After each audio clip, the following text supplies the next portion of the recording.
E de agora a gente vai entrar de fato na discussão das doenças que são provocadas por todos esses mecanismos que a gente já observou e analisou, né? E a primeira doença que a gente vai focar vai ser o lúpus eritematoso sistêmico, né? Uma doença que é multissistêmica, certo? Muito que geralmente multissistêmica e gera lesão em diversos tecidos do organismo. E ela está mediada aí, os mecanismos de lesão vão estar mediados particularmente por anticorpos antinucleares, né? ANA é Anti-Nuclear Antibodies. Então, anticorpos antinucleares, que seria AAN em português.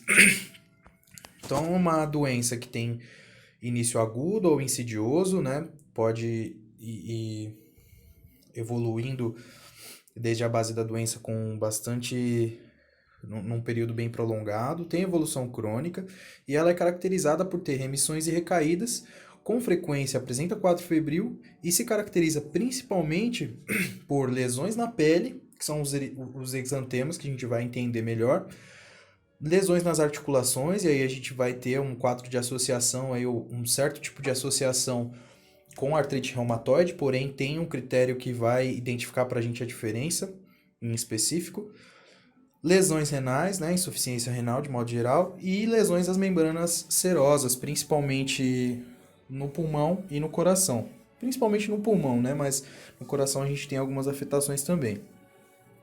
Lembrando que é uma doença que pode afetar praticamente todos os demais órgãos do corpo, então a gente vai ter uma afecção no sistema nervoso central, a gente vai ter uma afecção em outros órgãos, no baço, por exemplo, e a gente vai discutir cada uma dessas afecções.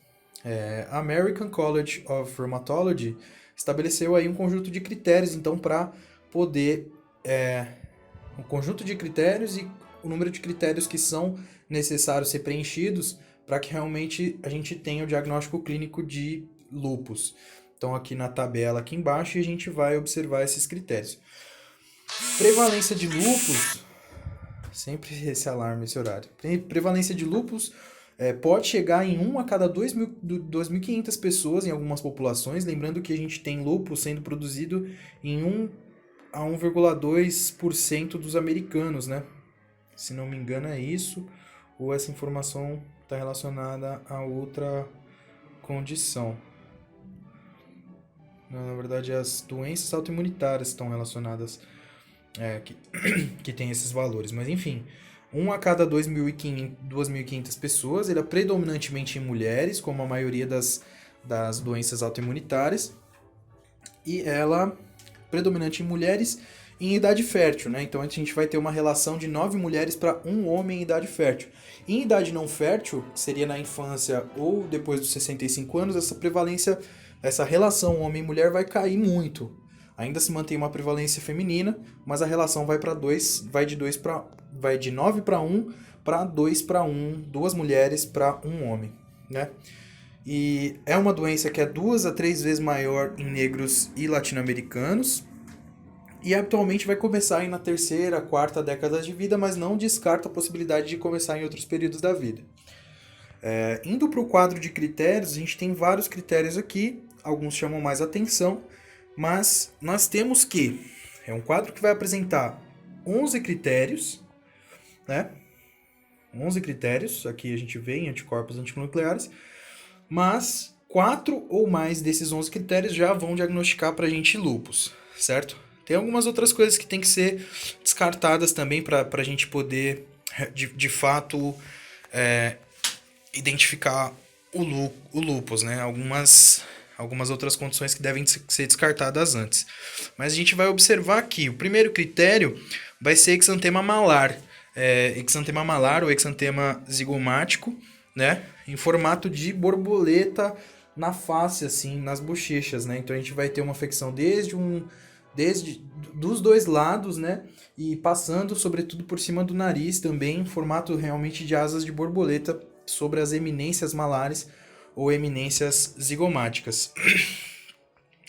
Aí, um outro critério é o exantema discoideo, discoideo, né? Onde a gente vai ter uma descamação queratósica e formação de tampões foliculares. Pode haver cicatrização atrófica também, é uma lesão que fica fica bem feia, né? Com uma aparência bem feia. Fotossensibilidade também é um critério. Então, o exantema é reação anormal à luz solar. Úlceras orais, também mais um critério, né? Adicionando aos outros pontos. A gente teria aí os primeiros 4, os mais comuns. E se a gente identificar as 4 lesões, a gente já pode clinicar, diagnosticar, fazer o diagnóstico clínico de lúpus eritematoso sistêmico. Lembrando que as úlceras orais, elas são orais ou nasofaríngeas e elas habitualmente são indoloras, mas elas podem também apresentar dor. Artrite é uma artrite que vai se caracterizar por ser não erosiva, e a gente vai entender um pouco melhor quando estudar artrite reumatoide, né? Mas ela vai afetar aí duas ou mais... o critério é que essa artrite afete aí, seja uma dor que afete duas ou mais articulações periféricas e que seja não erosiva. Serosite, né? É uma inflamação das membranas serosas. A gente vai ter pleurite, né? História convincente de dor pleurítico, ou pericardite, né? Documentada por eletrocardiograma, por análise de Frot, que é menos comum, ou dados de derrame pericárdico. Transtorno renal, proteinúria insistente, persistente no caso, cilindros celulares, que podem ser do sangue, né? Que podem ser eritrócitos, hemoglobina, granulares, tubulares ou mistos. Transtorno neurológico, o critério na função neurológica vão ser convulsões na ausência de fármacos responsáveis ou de transtornos metabólicos já previamente conhecidos. E psicose também, em ausência de fármacos responsáveis ou de transtornos metabólicos conhecidos. Transtorno hematológico, a gente vai ter anemia hemolítica sendo produzida, leucopenia em 2 ou mais medições, linfopenia em 2 ou mais medições, ou trombocitopenia na ausência de fármacos responsáveis também. Transtorno imunitário, que é o transtorno imunitário, é identificação serológica de anticorpos anti-DNA, certo? A títulos anormais. Anticorpos anti-SM, que é o anti-Smith, que a gente vai entender um pouco melhor. E anticorpos, são os anticorpos frente ao antígeno nuclear SM. Positivo para anticorpos antifosfolipídicos, né? Então a gente vai ter uma concentração sérica anormal de anticorpos anticardiolipina, IgG ou IgM, uma prova positiva para anticoagulante lúpico, que é uma molécula que vai acabar se formando, a gente vai entender o mecanismo, e exame serológico também falsamente positivo para sífilis, a gente vai entender o porquê que a gente vai ter essa resposta. Sobre certo? O espectro de anticorpos presentes no lúpus, né? Então, o que vai acontecer? Qual que é o conceito com os anticorpos? A gente vai ter anticorpos que reconhecem alguns componentes nucleares e citoplásmicos da célula. Não são específicos de órgão e nem de espécie. E alguns outros anticorpos que reconhecem antígenos que estão na superfície celular das células sanguíneas. Né? Por isso que a gente vai ter essa afecção multissistêmica e também das próprias células do sangue, algumas alterações aí a esse nível. Os anticorpos antinucleares, eles vão atacar antígenos próprios celulares de dentro do DNA celular, mas não necessariamente o DNA, ou não somente o DNA. Então vão ter anticorpos que vão atacar o próprio DNA, vão ter anticorpos que vão atacar histonas, que são aquelas proteínas que vão unir diferentes cromossomos no DNA, vão ter anticorpos que vão atacar outras proteínas diferentes das histonas, que também estão unidas ao RNA, no caso. E a gente vai ter anticorpos que vão atacar diretamente os antígenos nucleolares, né? Os métodos para identificar esses achados, esses anticorpos, são métodos de imunofluorescência indireta, e a gente não precisa entender tanto assim sobre os padrões de imunofluorescência, até porque os padrões de imunofluorescência não são específicos. Então são bastante frequentes aí as combinações desses padrões. Lembrando que é bastante importante identificar que a prova de imunofluorescência para identificar os antígenos, os anticorpos antinucleares, é muito sensível. Ela vai identificar os anticorpos antinucleares. Porém, ela não é específica, certo? Por que ela não é específica? Porque também são encontrados esses mesmos anticorpos em várias outras condições. Então a gente observa aqui nessa linha, ó, nessa primeira linha, muitos antígenos nucleares. Os anticorpos nucleares, anticorpos antinucleares genéricos, né? São de vários tipos encontrados aí em imunofluorescência. A gente vai encontrar em lúpus eritematoso sistêmico, vai encontrar, sim. Mas também vai encontrar em lúpus induzido por fármacos, vai encontrar em esclerose sistêmica difusa, em esclerodermia limitada, na síndrome de Sjögren, vai encontrar em miopatias inflamatórias. Então a gente não consegue, só titulando aí os anticorpos anti-DNA, não dá para identificar, certo? O que dá para identificar? Que anticorpos contra o DNA realmente, e anticorpos contra o antígeno Smith, o SM, eles de fato são diagnósticos de lúpus eritematoso sistêmico. Então a gente vai ver, olha, que aqui, contra o DNA, né, DNA nativo, anticorpos contra o DNA bicatenário, 40 a 60% das pessoas com lúpus vão apresentar essa serologia, e ele é diagnóstico definitivo. Os anticorpos contra as proteínas nucleares de pequenas partículas, né, também vão apresentar em 20 a 30% das pessoas com lúpus, e ele também é diagnóstico definitivo. Por isso que eu puxei essa setinha aqui e coloquei DX. Certo? Esses dois no caso. Aí a gente tem alguns que estão mais relacionados aí com lúpus, mas também não vão, como posso dizer, não vão diagnosticar, né?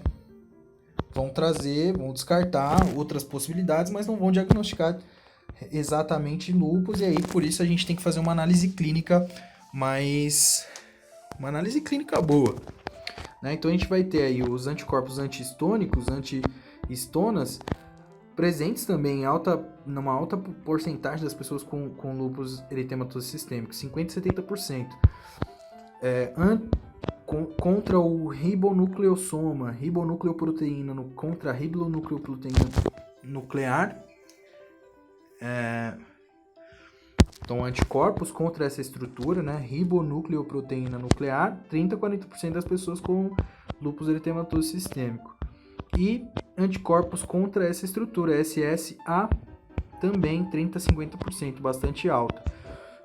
Mas os diagnósticos realmente, de fato, são o anti-Smith e o anti-DNA propriamente dito, certo? Além disso, os pacientes com lúpus têm muitos outros autoanticorpos, né, que estão presentes em outras doenças também imunitárias, mas eles vão ter anticorpos contra eritrócitos, contra plaquetas, contra linfócitos, e alguns que reacionam com algumas proteínas do plasma, formando complexos com fosfolipídios. Esses são bastante importantes. Nesses a gente vai denominar anticorpos antifosfolipídicos, né? Ele vai formar um complexo com o fosfolípido e vai atingir ali as membranas celulares. Presente também 40 a 50% dos pacientes com lúpus.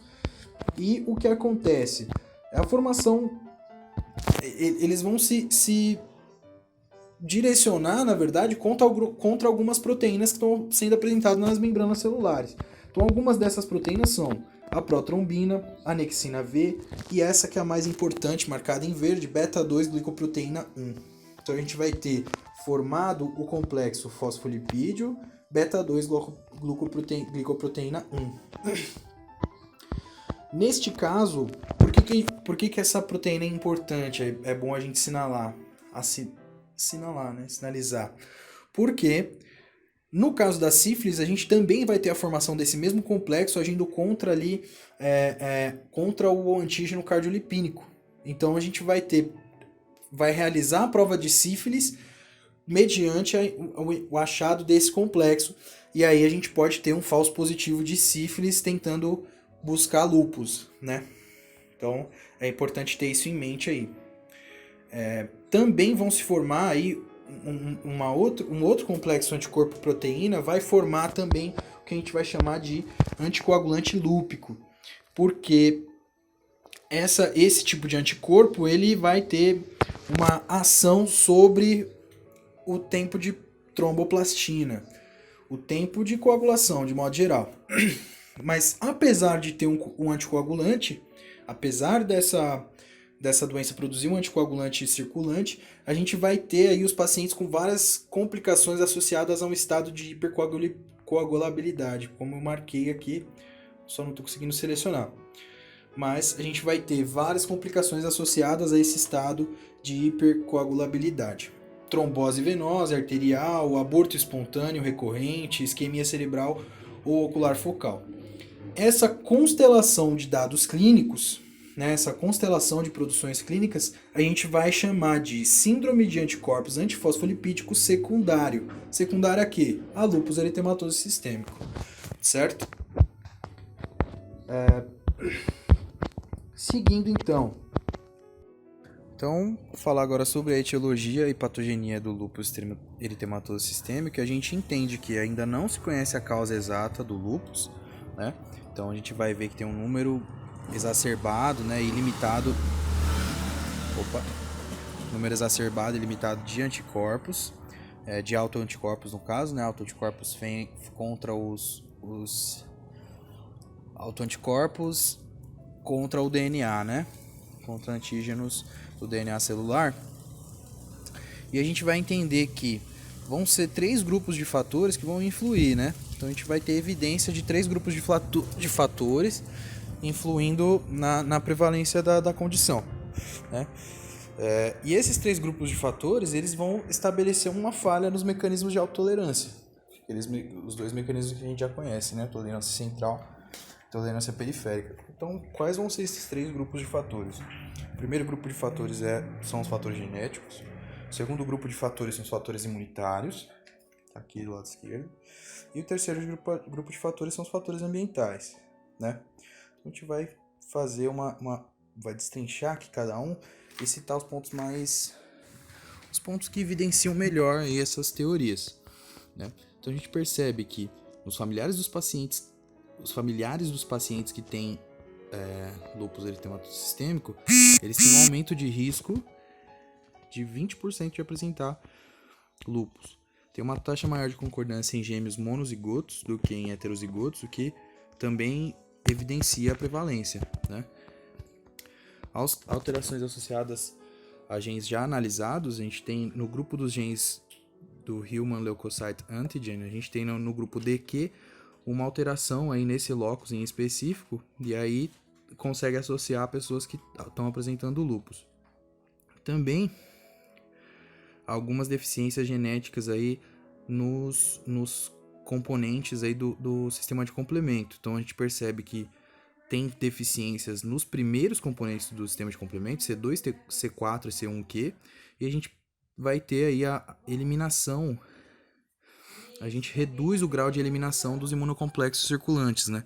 Então a gente vai ter mais imunocomplexos não sendo combatidos. E aí a gente tem algumas evidências que demonstram esses fatores, né?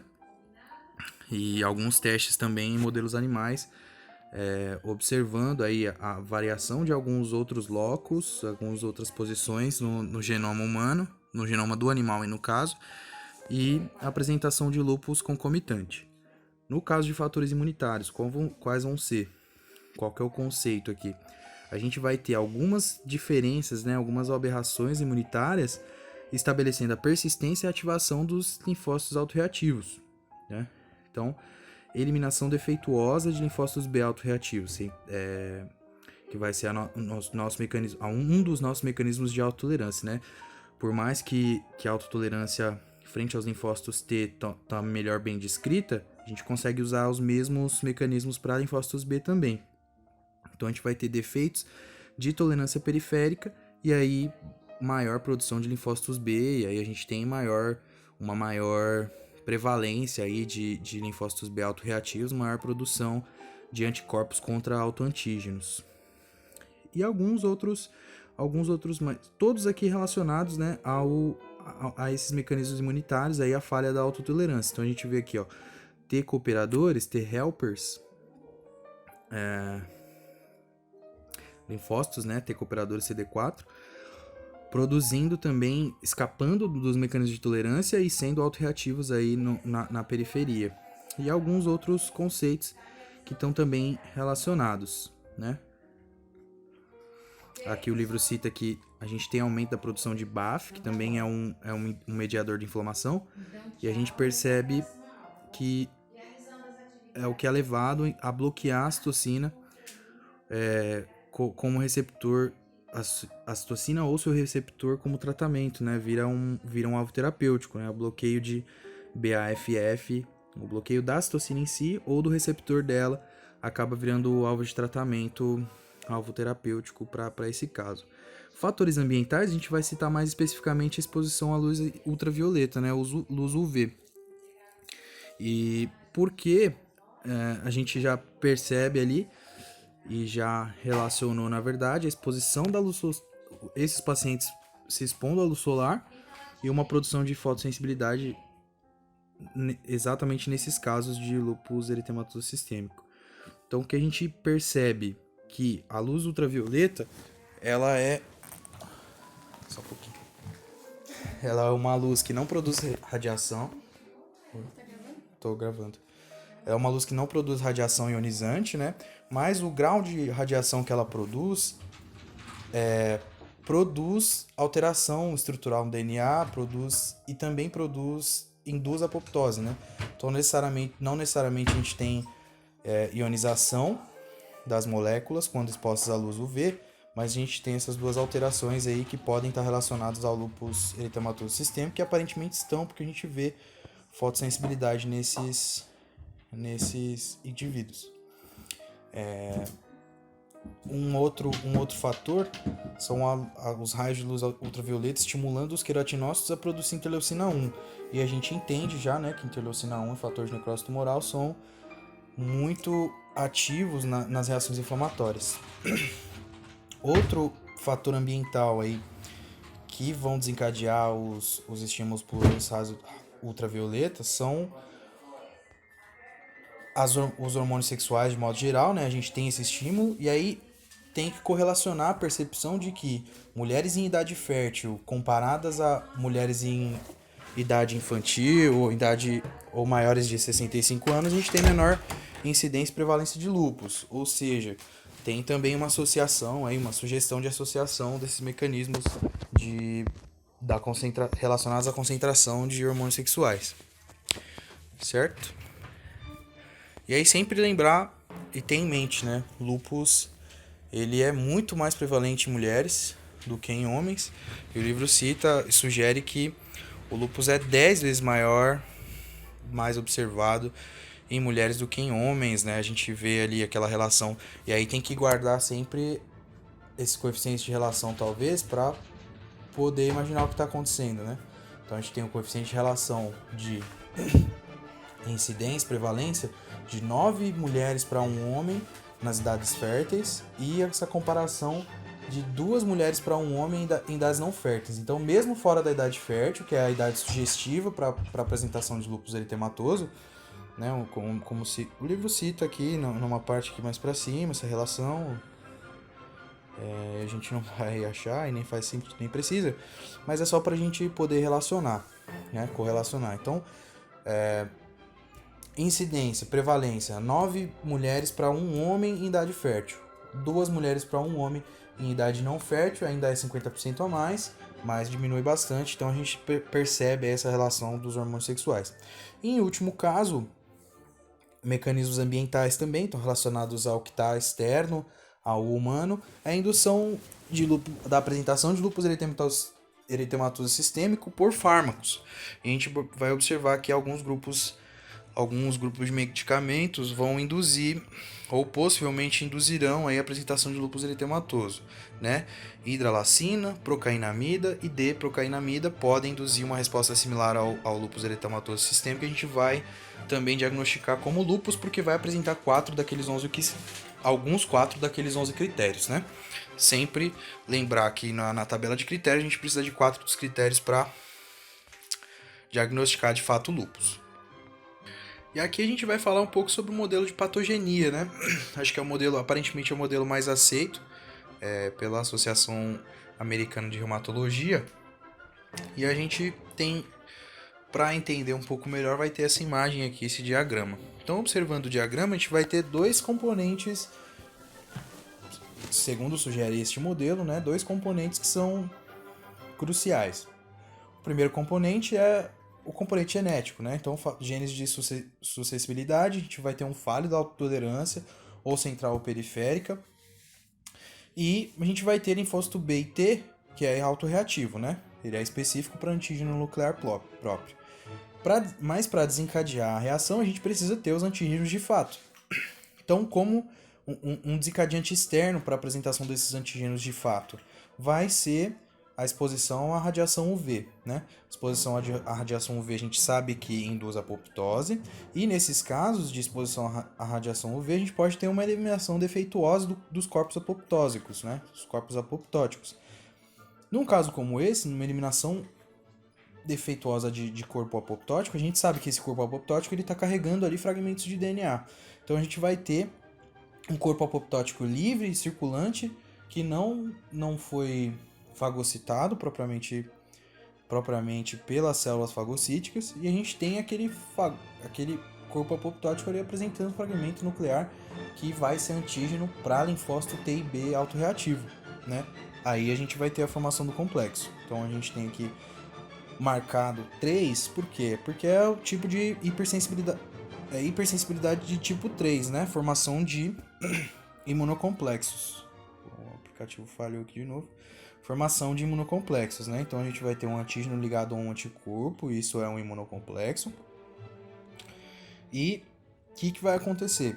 As células B e as células apresentadoras de antígeno também, elas vão englobar, né, vão endocitar esses imunocomplexos, e dentro das células a gente vai ter os imunocomplexos se posicionando, né, ocupando os toll-like receptors pelo ADN, né? E aí, neste caso, a gente tem o quê? Interferon de tipo 1, né?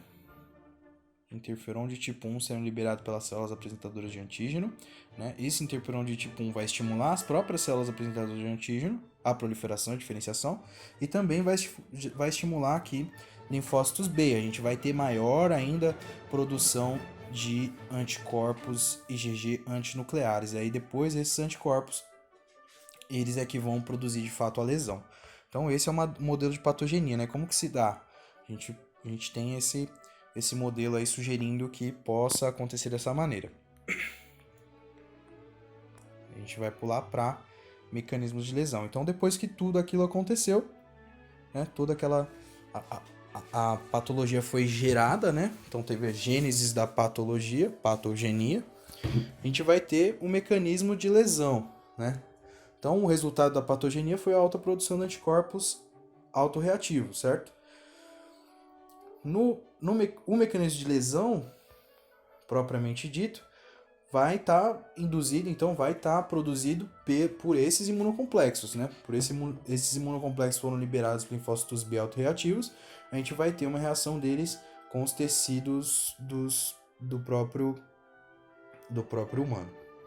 Explicando melhor os mecanismos de lesão, a gente vai entender que a gente vai ter essa liberação de imunocomplexos, né? O mecanismo patogênico, ele ainda é incerto, mas ele não é essencial para a gente compreender como a doença lesiona os tecidos, né? Então a gente vai ter os imunocomplexos sendo produzidos aí por linfócitos T e B reativos, B no caso, né? B a gente tem a produção do anticorpo, e o antígeno tisular, o antígeno nuclear a gente tem produzido aí aparentemente possivelmente, né, pela exposição a raios de sol, por exemplo. Mas como que eles lesionam?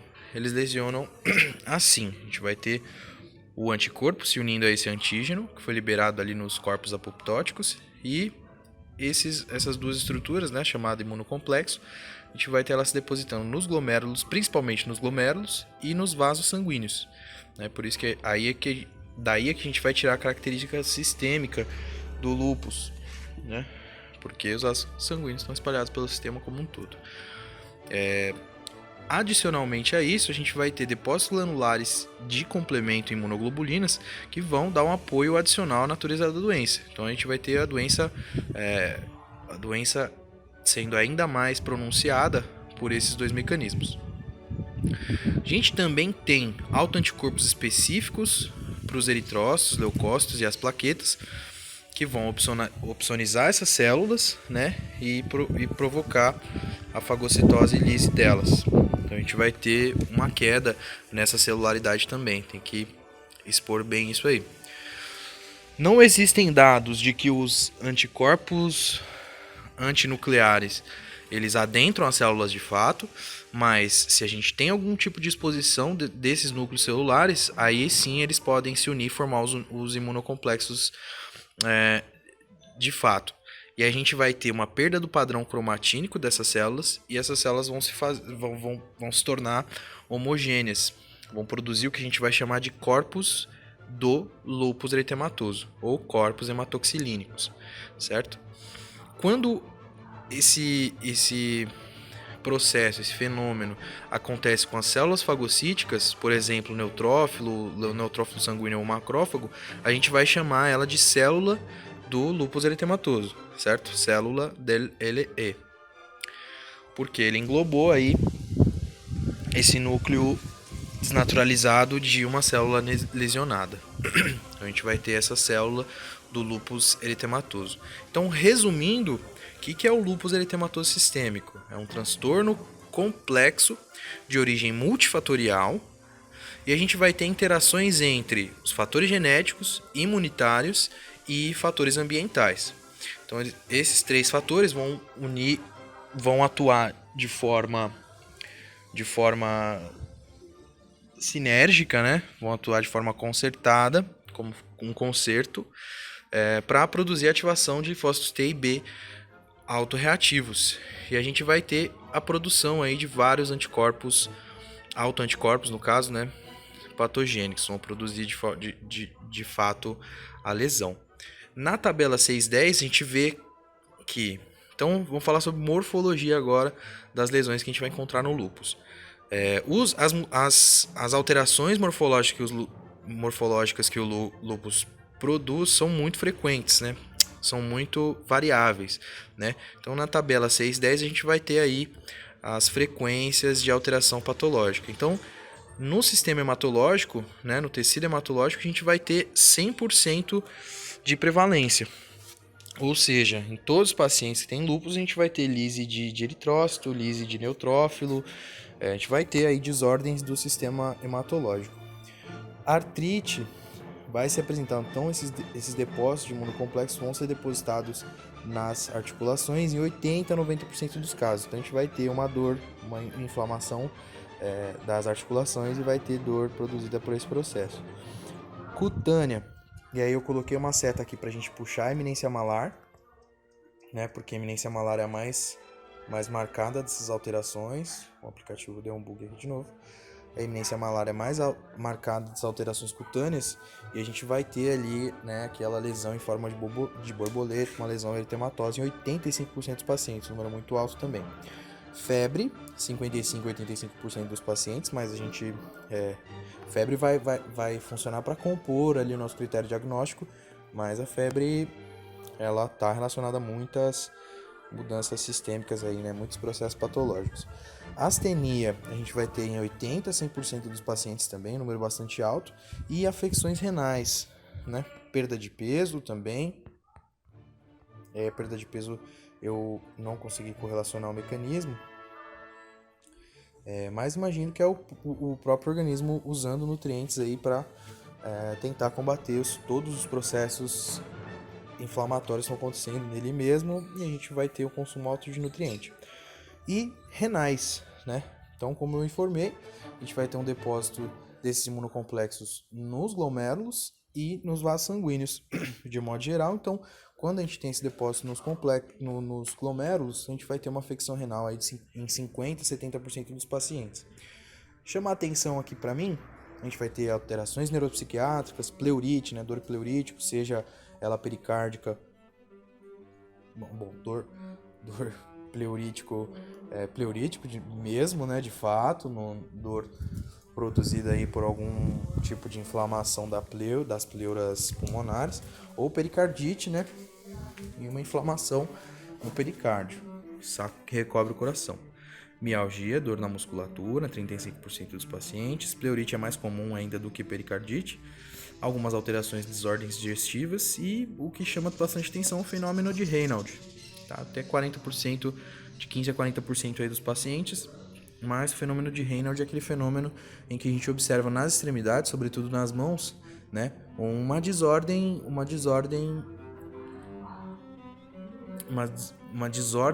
das concentrações de oxigênio. Uma desordem, uma vasculite mesmo, né, localizada. E nessa vasculite a gente vai ter uma contração dos nossos pequenos vasos ali. Então as regiões mais extremas, as regiões extremas distais dos membros superiores, as mãos no caso, a gente vai ter aquele fenômeno onde a mão fica roxa, né? E aí depois a gente tem uma dilatação desses vasos, e aí fica extremamente vermelha. Então é aquele fenômeno que a gente já pesquisou, entende e minimamente viu a imagem, né? Então a gente vai entrar melhor aqui para discutir cada mudança morfológica. Então a gente vai achar mudança morfológica nos rins, a gente vai achar mudança morfológica, e aí os diferentes tipos de glomerulonefrite que são produzidas, né? A gente vai entender melhor os mecanismos. Mudanças morfológicas na pele, né? O eritema. Mudanças nas articulações. E aí nas articulações a grande diferença é que ela não vai ser erosiva, o que contrasta com a artrite reumatoide. A gente pode tirar aí, né, o diagnóstico diferencial. Sistema nervoso central também, afecções ao sistema nervoso central. Pericardite, como eu havia mencionado, alterações no baço, né, nos pulmões e em outros órgãos e tecidos, como os gânglios linfáticos, por exemplo, medula óssea. A gente vai compreender aí as lesões produzidas em cada um desses sistemas. Então, para começar a falar sobre as mudanças morfológicas, a gente vai falar de rim, né? Então, a gente vai ter algumas classes, né? Uma classificação relacionada a esse tipo de lesão, né? Para poder separar, talvez, o grau de afecção clínica. Então, a gente vai ter o mecanismo de nefrite lúpica. Em 50% dos pacientes, mais ou menos, com lúpus eritematoso sistêmico, a gente vai ter depósitos de imunocomplexos nos glomérulos e nas membranas basais, nos capilares tubulares, peritubulares ou nos vasos sanguíneos de maior tamanho e também relacionados ao trato urinário alto, né? Todas as lesões glomerulares se devem aos depósitos de imunocomplexos ao largo de toda a membrana basal e às vezes do glomérulo como um todo, o que vai diferir aí entre as classes que a gente vai ter formadas. Então a gente vai ter aqui a divisão aqui, classificação morfológica das lesões em 5 padrões. Então a gente vai ter a classe 1, que é a mesangial mínima. A gente vai observar aí alterações são frequentes, né, 10 a 25%, mas a gente vai observar alterações menos demarcadas, né?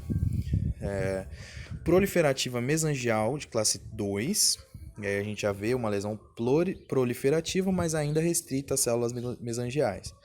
Proliferativa focal, e a gente vai poder observar já ainda uma fase proliferativa, né? Já é aumento na celularidade, porém, induzindo celularidade, aumento de celularidade, porém, ainda não afetou o glomérulo como um todo, né? A gente pode ter só meio glomérulo afetado ou uma parte, uma pequena porção ou uma grande porção, mas ainda não foi afetado como um todo. Proliferativa difusa de classe 4, a gente já vai ter uma afecção massiva, né? Uma afecção muito maior. E membranosa, que é um outro tipo de lesão que está sendo formado. Então, na glomerulonefrite lúpica mesangial, a gente tem que 10 a 25% das pessoas em 10 a 25% das pessoas são encontrados esses padrões de lesão, e a gente vai ter a proliferação das células mesangiais, em específico depósito de imunocomplexos, mas sem afecção dos capilares glomerulares. Então, esses imunocomplexos ainda não começaram a ser depositados ali nos vasos, e a gente tem um aumento da celularidade mais da matriz mesangial, né, que são células, nos números de células mesangiais e a matriz mesangial, mas ainda não tão demarcado, certo? No caso das classes, vou passar para a próxima classe. No caso da classe 3, né, então a gente está falando aqui de classe 1 e classe 2, mesangial mínima e proliferativa mesangial. Na classe 1 a gente vai ter uma pequena alteração, né? Nula ou ligeira. Na moderada, a gente já vai ter a apresentação de classe 2, né? Já é uma fase proliferativa mesangial, tá afetando essas células em específico, e a gente consegue observar já um aumento um pouquinho mais marcado da celularidade, né? Da matriz mesangial e da celularidade. Indo para glomerulonefrite proliferativa local de classe 3, e aí já tem nome de proliferativa focal, a gente tem que 20 a 35% dos pacientes são afetados por esse tipo de lesão, né, apresentam esse tipo de lesão, e a lesão se caracteriza pela afecção menor a 50% de todos os glomérulos. Né? Então, numa análise, num frote, a gente tem que observar o glomérulo sim sendo afetado, né? Vai observar o glomérulo sim sendo afetado por esse tipo de lesão, depósito de imunocomplexos nos glomérulos, e aí as características da lesão de modo geral: necrose fibrinoide, proliferação de células endoteliais, mesangiais, infiltração leucocítica, né, pela inflamação, e depósitos eosinófilos, que também vai contribuir para a gente ter uma formação de necrose fibrinoide. Porém, se a gente observar, olha, aqui a gente tem metade do glomérulo afetado de fato. Essa metade do glomérulo está afetada, celularidade muito alta. Porém, a outra metade do glomérulo, que é essa parte aqui, ainda não está afetada. A gente tem 50% aí do glomérulo aparentemente sendo afetado pela lesão. No caso de classe 4, a gente vai ter as mesmas características da lesão, né? Acontece em 35 a 60% dos pacientes, aparentemente classe 4, que é a proliferação difusa, tá? Mas é mais encontrada, né? Mais recorrente. E aqui, nesse caso, a gente tem uma afecção do glomérulo como um todo, né? Então a gente tem uma alta celularidade mesmo no glomérulo, se a gente comparar, sobretudo se a gente comparar com este glomérulo aqui, nessa região, por exemplo, a gente observar aqui uma altíssima celularidade, e aí a gente vai ter a informação de que então é mais de 50% do nosso glomérulo está sendo atingido, e a gente vai ter a proliferação das mesmas células endoteliais, mesangiais e também epiteliais em algumas ocasiões. Então nesse caso aqui eu não consigo identificar exatamente o que é a célula epitelial nesse caso. Talvez seja interessante a gente trazer a imagem, né? Uma imagem, um diagrama, para poder entender um pouco melhor, mas a gente está entendendo aqui que a proliferação está acontecendo em todas as células do tecido glomerular. Seguindo, a gente vai falar sobre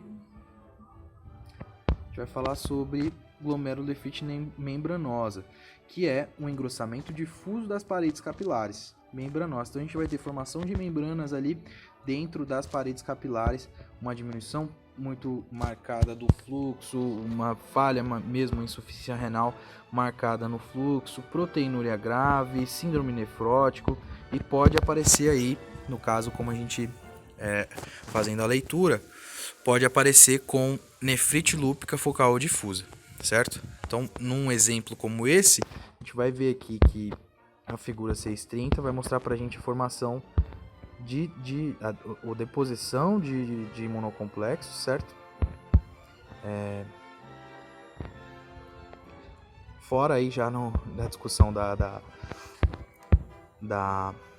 glomerulonefrite membranosa, a gente vai ter aqui o livro trazendo pra gente uma imunocromatografia, onde esses pontos que eu marquei em vermelho são imunocomplexos ali que estão aderindo-se ao nosso tecido glomerular, né? Formação de IgGs aí,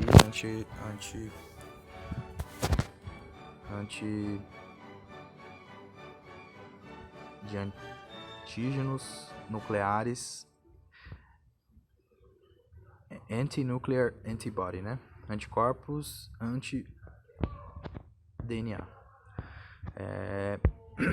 Então, informação importante que a gente tem que entender é que todas as classes de padrão, todos os padrões, todas as apresentações, né, de padrão a lesão do parênquima renal, do parênquima glomerular, digamos assim, a gente vai ter depósitos mesangiais. Então a gente vai ter aí sempre que seja uma proliferação dessas células de sua matriz, que seja uma alteração minimamente, uma alteração muito nula ou nula mesmo, ou pouquíssimo marcada, mas a gente vai ter alteração das células mesangiais do glomérulo, certo?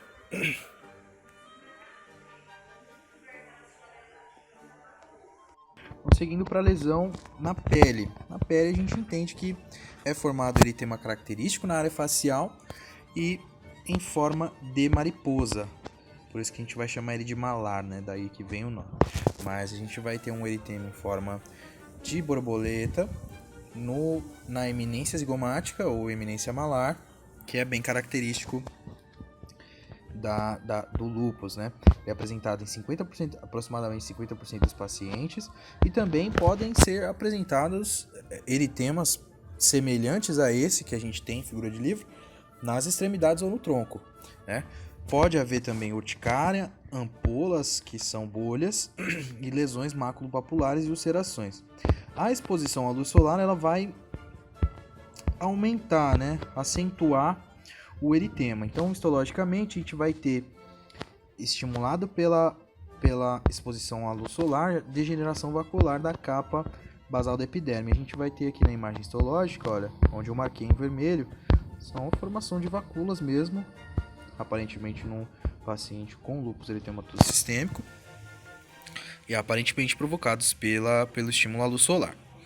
Articulações, então a gente vai ter uma afecção do sistema articular, que é tipicamente uma sinovite, né? Inflamação das cápsulas sinoviais, não erosiva, certo? O que vai mudar em relação à artrite reumatoide, onde a gente vai ter aí uma sinovite erosiva, e a artrite reumatoide vai ser explicada aí no capítulo 26, aparentemente.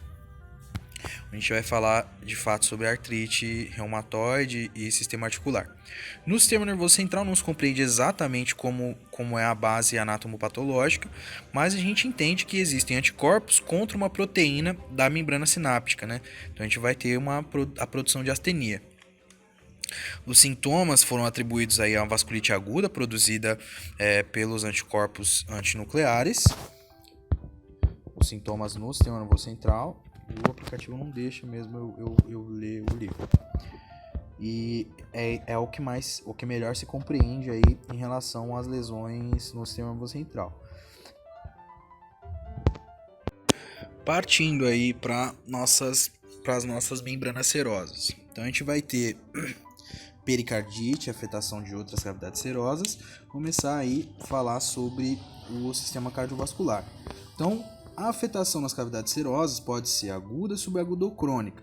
Então, durante a fase aguda, as superfícies mesoteliais estão recobertas de um eixo dado fibrinoso, certo? E depois vão se engrossando, formando tecido fibroso, né? Desflecado, eu sabia qual que era o significado, mas o comentário aparentemente não entrou para cá. Mas fase aguda, a gente tem deposição de um exudado fibrinoso. Posteriormente, a gente tem o engrossamento desse exudado e aí a produção de um tecido fibroso de fato. E esse tecido fibroso pode levar à obliteração parcial ou total da cavidade serosa, né? Então, a afetação do sistema cardiovascular para esse caso, como que a gente vai ter? Porque a gente não está falando só de coração, né? A gente está falando das cavidades serosas como um todo. O sistema cardiovascular pode afetar qualquer capa do coração, pode ser sintomático ou assintomático e afeta geralmente 50% dos pacientes. A miocardite estimulada por esse processo é muito menos frequente do que o derrame pericárdico propriamente dito, mas a gente pode ter aí um achado que é mais comum, um achado frequente, é uma complicação das alterações valvulares, né? Então a gente vai ter um engrossamento difuso dos velos das válvulas cardíacas. Endocardite vascular, que a gente denomina na verdade Liebman-Sachs, e ela não é tão frequente assim, porque depois das descobertas terapêuticas, né, e das utilizações terapêuticas com corticosteroides, ela não se apresenta mais esse depósito nas válvulas do coração. Então a gente vai ter a produção de uma endocardite verrucosa não bacteriana, ela vai formar alguns depósitos verrucosos de 1 a 3 milímetros, são depósitos pequenos, muito menores, por exemplo, do que as formações de depósitos na endocardite infecciosa, né? Essas vegetações vão ser muito menores, mas a gente vai observar elas nos velos. Então o livro vai trazer aqui pra gente uma válvula cardíaca e ele vai apontar com a seta. Eu também marquei aqui com vermelho essas formações verrucosas bem pequenas, né? Seguindo para afecções, uma outra afecção que é bastante interessante de trazer, não se conhece exatamente a patogenia e nem o mecanismo de lesão, mas é que esses pacientes acabam apresentando arteriopatia coronária, né? Angina, um infarto por miocárdio. Então é bastante interessante a gente poder descartar um infarto de miocárdio propriamente dito, né? Em pacientes com lúpus, tem que descartar. No baço a gente tem a produção de esplenomegalia, engrossamento capsular e hiperplasia folicular, que é onde estão os nossos linfócitos B, né, os folículos. Nos pulmões a gente é comum encontrar, né, a inflamação da pleura ou derrame pleural, e afetam esses dois achados, são os achados mais frequentes e afetam a quase 50% dos pacientes, né? Então, juntamente aí com a nossa afecção do sistema cardiovascular, a gente vai ter a afecção do sistema pulmonar, também do sistema respiratório, trato respiratório profundo, baixo. Outros órgãos e tecidos. Quais outros órgãos são usualmente afetados? Então, a gente vai ter os corpos do lúpus eritematoso, que são aquelas células que englobaram ali antígenos, né? E na medula óssea ou em achados desses corpos de lúpus eritematoso na medula óssea ou outros órgãos, quaisquer que sejam esses órgãos, sobretudo gânglios linfáticos, aparentemente, a gente vai ter um indicativo fortíssimo de LES, de lúpus eritematoso sistêmico, por mais que eu acredite que esse teste não seja feito, né? Não faça parte da rotina clínica, da rotina da conduta, né, no caso. Não rotina, mas conduta com lúpus eritematoso sistêmico para diagnóstico de lúpus. Caminhando agora para as características clínicas e aí pincelando a nossa possibilidade terapêutica, sobretudo para tratar exacerbações, a gente vai ver que a clínica do lúpus eritematoso sistêmico é bastante variável mesmo, né? Então a gente vai ter alguns dados que são realmente critérios diagnósticos, mas não necessariamente todos, né? Como a tabela informou, a gente precisa de 11 dos critérios preenchidos, a gente precisa de 4 dos 11 critérios preenchidos para, de fato, realizar o diagnóstico de lúpus, mas os achados mais comuns vão ser mesmo o exantema em borboleta, né? O exantema facial em borboleta, nas eminências zigomáticas ou malares, febre sistêmica, né? Dor sem deformidade em uma ou mais das articulações periféricas, dor torácico pleurítico, né? Que vai simular talvez uma angina de peito, talvez uma dor irradiada, uma angina instável, fotossensibilidade, né? Fotossensibilidade na pele mesmo, e vão ter mais alguns outros achados que são específicos de órgãos de uma doença sistêmica, né? Então, nos pacientes que são de fato diagnosticados com lúpus eritematoso sistêmico, a gente vai ter em 100% deles o encontro, né, a descoberta serológica de anticorpos antinúcleo, certo? Mas se deve lembrar sempre que não é específico esse achado. Lembrando que esses achados podem ser comuns em pacientes em processos fisiológicos também, senhores de idade, pós-infecciosos por de outras etiologias, a gente pode ter esse achado também. Então, pode ser identificado nos pacientes com lúpus uma afecção renal. A afecção renal vai se apresentar com hematúria, proteinúria, corpos cilíndricos eritrocíticos, E um síndrome nefrótico clássico que a gente ainda não compreende, mas vai fazer a leitura aí do capítulo 20, né? Dados de transtorno hematológico também muito comum, praticamente todos os casos a gente vai encontrar dados de transtorno hematológico. Alterações mentais, a gente pode achar alguns casos de psicose e convulsão, mas não é tão comum como a gente vê ali que a gente tem apresentação de 35%, se não me engano. Vamos olhar a tabela. Vamos observar a tabela. Então, olha, neuropsiquiátricas 25 a 35%, era isso mesmo. Então não vai ser tão comum esse achado clínico, né?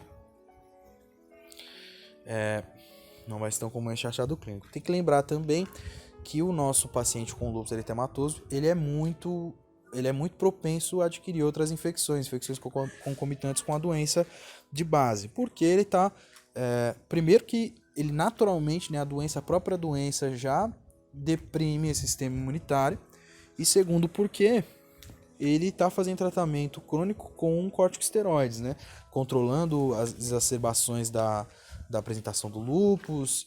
A gente vai ter provavelmente aí uma administração de corticosteroide crônica, né? Talvez em baixa titulação, mas crônica. Então a gente vai ter esse sistema imune deprimido. E aí o livro cita que com tratamento adequado essa doença ela vai se caracterizar por algumas exacerbações e remissões, né? E pode durar um período de meses ou anos, certo? As exacerbações vão ser tratadas, como eu disse, com corticoides ou outros fármacos que vão imunossuprimir. E as causas mais frequentes de morte do lúpus eritematoso sistêmico são síndrome de insuficiência renal e infecções concomitantes, né? Então, infecções concomitantes tem que prestar bastante atenção para tratar. Como o livro citou, tem crescido aí o achado de arteriopatia coronária também provocando morte, né? Causando aí a morte do paciente com lúpus. E para a gente entender melhor as apresentações clínicas mais comuns, a gente vai ter aqui o livro trazendo para a gente duas síndromes, né? Então, a afecção da pele, junto com a enfermidade multissistêmica, né? Que é encontrada, onde são encontrados achados sistêmicos de modo geral. A gente vai ter que essa apresentação conjunta, né, de afecções da pele e do multissistema é muito comum. Então, quanto ela é comum? Ela é comum a ponto da gente poder identificar duas síndromes que são as mais comuns, né? Então essas duas síndromes vão ser o lúpus eritematoso discoide crônico, onde a gente vai ter uma característica na lesão, e o lúpus eritematoso cutâneo subagudo, outra característica da lesão também. Então um é discoide crônico, o outro cutâneo subagudo. No discoide crônico, qual que é o achado? Então a manifestação é usualmente cutânea mesmo. A gente vai ter manifestações cutâneas que vão simular aí o lúpus eritematoso sistêmico, mas as manifestações sistêmicas não são tão frequentes assim. Eu acho que na característica da lesão, e aí a gente observa aqui uma foto da lesão, essa não é uma lesão discoide propriamente dita, mas a gente vê que é uma lesão com foco de cicatrização, é uma lesão que está muito diferente de ser uma lesão subaguda, né? E no caso do lúpus eritematoso subagudo, cutâneo subagudo, a gente vai ter exatamente essa diferenciação. Então são mais frequentes as manifestações sistêmicas, muito mais frequentes. A lesão se apresenta desta maneira, né? Uma afecção cutânea, que a gente pode distinguir muito bem aí do discoide crônico. E aí o exantema ele geralmente vai ser generalizado, não vai estar afetando, não vai estar mais restrito ao rosto, né? A gente vai ter o exantema mais generalizado e não tem a erupção e nem a cicatrização mesmo da lesão. A gente vai observar a lesão com esse aspecto, né? A gente observa que não tem processo cicatrizatório acontecendo. A apresentação multissistêmica, como eu falei, é mais comum, né? A gente vai ter sintomas sistêmicos mais comuns, leves, né? Compatíveis com lúpus, porém, diferenciando do lúpus eritematoso discoide crônico, a gente tem de fato, essas apresentações multissistêmicas. E o achado de anticorpos contra o antígeno SSA, né? Porém, acho que os achados clínicos aqui são suficientes para a gente fazer, de fato, o diagnóstico. E um último grupo vai ser o lúpus eritematoso induzido por fármacos. Então, a gente tem que sempre lembrar que tem alguns grupos de medicamentos que são, de fato, produtores, né? São causantes de lúpus eritematoso sistêmico. É uma síndrome muito similar ao lúpus que a gente observa sem causa aparente. E nesse caso a gente vai ter a causa aparente, que são algumas medicações. Essas vão ser hidralacina, procainamida, isoniazida e D-penicilamina. Certo? O livro aparentemente cita que tem alguns outros, a gente vai ter que se atentar bastante aí na hora de perceber qual que é a incidência desses acontecimentos, certo? Então, sobre lúpus é isso, a gente vai partir talvez aí para síndrome de Sjögren para entender um pouco melhor.